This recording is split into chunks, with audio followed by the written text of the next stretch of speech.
প্রিয় বন্ধুরা, আসসালামু আলাইকুম। কাছে দূরে যে যেখান থেকে আজকে ভিডিওটি দেখছেন সবাইকে আন্তরিক শুভেচ্ছা ও অভিনন্দন। আশা করি আপনারা প্রত্যেকেই ভালো আছেন, সুস্থ আছেন এবং সুন্দর আছেন।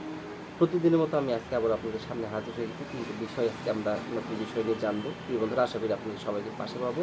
সবাই ধৈর্য সহকারে আমার পাশে থাকবেন এবং আমার কথাগুলো শুনবেন। তো প্রিয় বন্ধুরা, আমাদের শরীরে রক্ত খুবই একটি গুরুত্বপূর্ণ মানব দেহে রক্তটা খুবই গুরুত্বপূর্ণ। তো যাদের রক্ত শূন্যতায় আমরা ভুগি, তো কোন খাবারগুলো খেলে পরা আমাদের শরীরে রক্ত দ্রুত বৃদ্ধি পায়। তো প্রিয় বন্ধুরা, যে সকল খাবারগুলো খেলে আমাদের শরীরে রক্ত দ্রুত বৃদ্ধি পাবে সেই খাবারগুলো হচ্ছে ৫টি খাবার বলতেছি। সেই ৫টি খাবারের মধ্যে প্রথম খাবারটি হচ্ছে কিশমিশ, তারপর হচ্ছে কমলা, এরপর হচ্ছে ডালিম, তারপর হচ্ছে খেজুর এবং আঙ্গুর।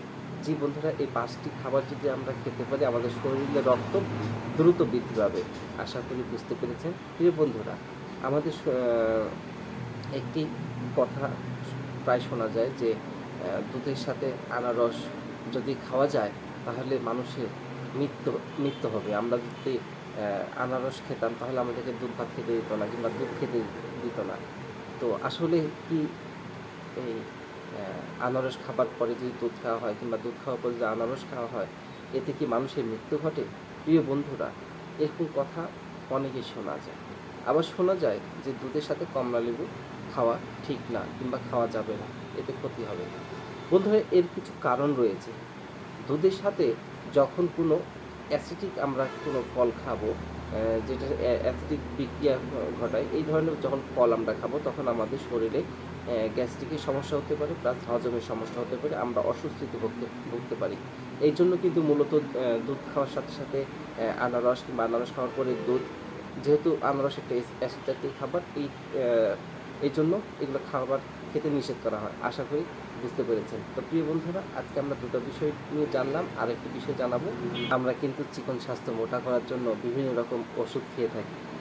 তো প্রিয় বন্ধুরা, আমি যে শেষ বিষয়টা আপনাদের সামনে শেয়ার করব সেটা হচ্ছে আসলে হাদিস অনুযায়ী মোটা হওয়ার জন্য আমাদের প্রিয় নবী কী খেতে বলেছিলেন কিংবা কী খাইয়েছিলেন।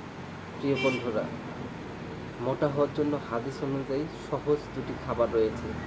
এই দুটি খাবার একসাথে খেলে শরীর সুস্থ থাকবে এবং মোটা হবেন। সেই দুটি খাবার হচ্ছে, প্রিয় বন্ধুরা, যদি খেজুর আর শশা একসাথে খাওয়া যায় তাহলে শরীর অবশ্যই আপনি স্বাস্থ্যবান হেলদি হবে।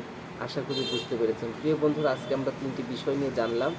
আশা করি আপনারা আমার ভিডিওটি অবশ্যই লাইক, কমেন্ট এবং শেয়ার করবেন এবং পাশে থাকবেন, ভালোবাসা দিয়ে যাবেন। সবাই ভালো থাকবেন, সুস্থ থাকবেন। আসসালামু আলাইকুম।